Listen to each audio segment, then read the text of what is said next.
So, I guess it isn't a Viking training camp without, offensive line debates and controversy. So it's good to know that despite all that's happened this year, some things never change.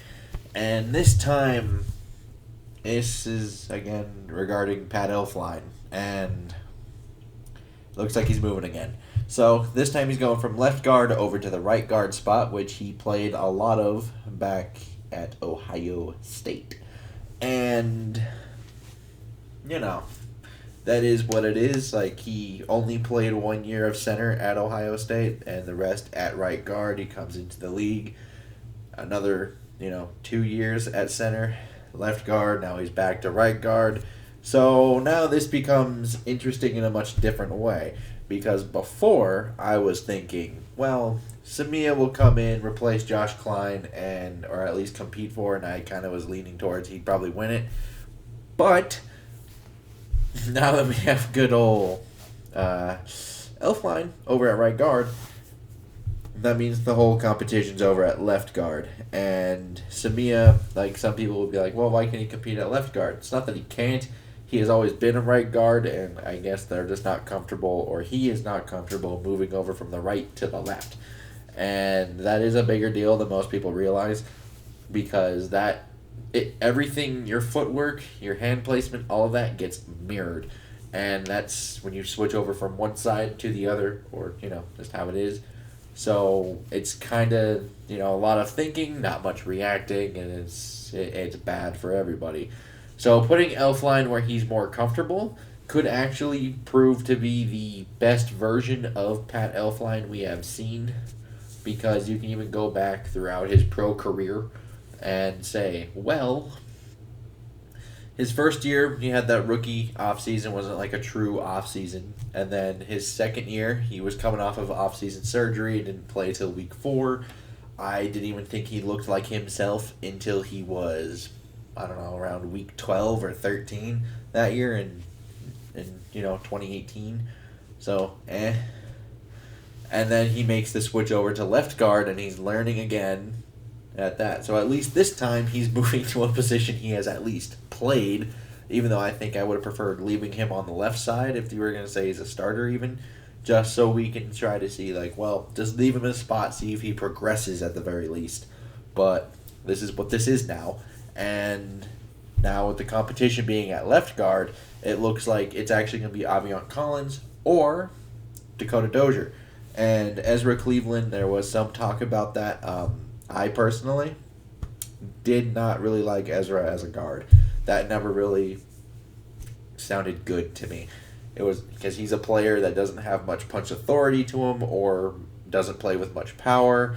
Putting him on the inside seems like a recipe for disaster to me, especially since he likes to stand straight up and down, and he's over, 6'6", a shade over that. So,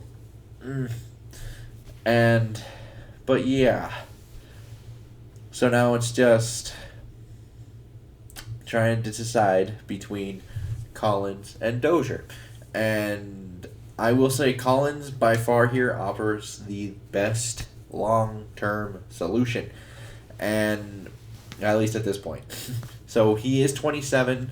It kind of feels like he should be younger than that, but I think that's because we haven't seen him in a while. He got hurt last year, and I think due to that age at 27, it's not unrealistic to think if things actually went well for once that he could man down that spot for the next 3 to 5 years.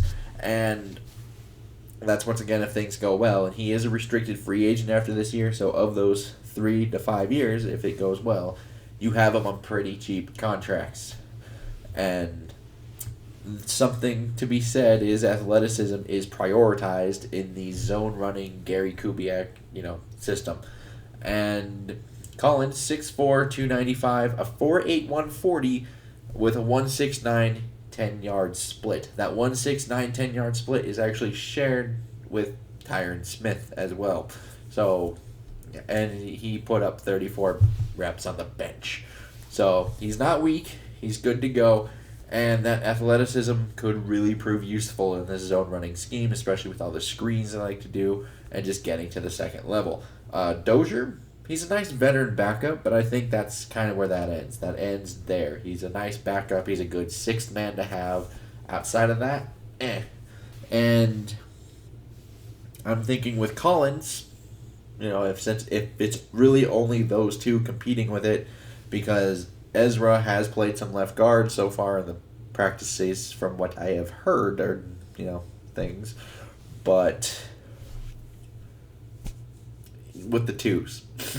And these ones are the ones rotating with the ones. So I would think these are the two that are going to be it, especially since we have to figure out with, time constraints which linemen have to be the starting five as soon as possible.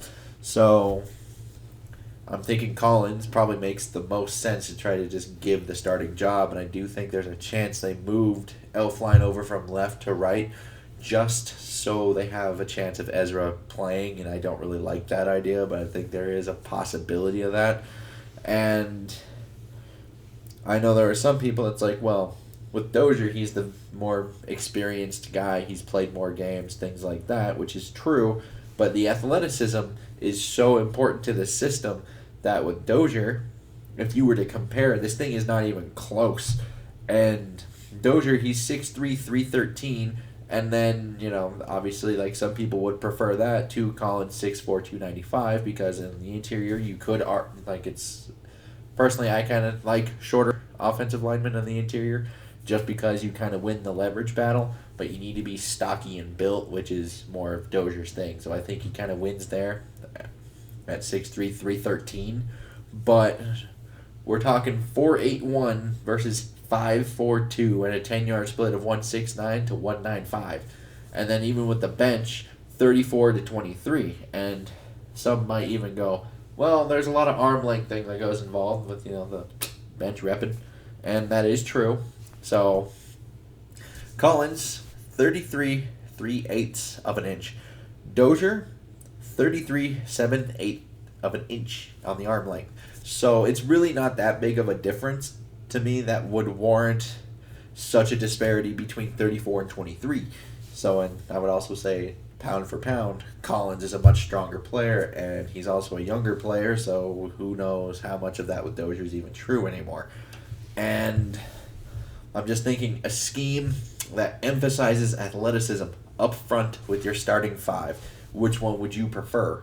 And not to mention Collins in the past, like we've seen him in some preseason games, and they even have a jumbo set that they used back with Pat Shurmur in 2017, where he was kind of a mammoth in the run game. He was just super good there.